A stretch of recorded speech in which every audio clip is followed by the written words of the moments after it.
Pag ang babae maganda, pangit ang ugali. Napatunayan na yan. Kaya ang mga lalaki umiiwas sa babaeng sobrang ganda kasi alam nila na maraming issue. Most men ang prefer ay yung saktong ganda lang para sa mapayapang buhay at sa maayos na pamilya.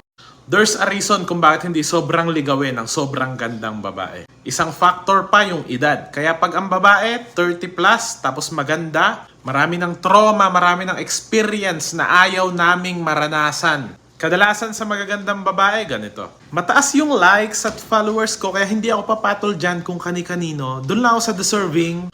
So ngayon papatol siya sa mayaman na pogi. And after 2 months, may nangyari na sa kanila, iiwan siya. Ngayon magtataka siya. Ba't iniwan niya ako? Maganda naman ako. Sister, ganun ang buhay. Mas rare siya sa'yo. Kung piling mo rare ang pagiging maganda mo, mas rare yung pagiging pogi at mayaman niya. Kaya natural lang na iwan ka niya. So mauulit ng mauulit yung cycle hanggang matroma na tapos 30 na.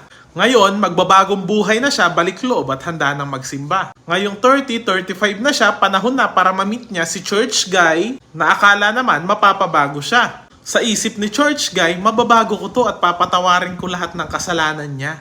Kasi ang past, hindi naman yan mahalaga. Focus kami sa future naming dalawa. So ayun, nagpamilya.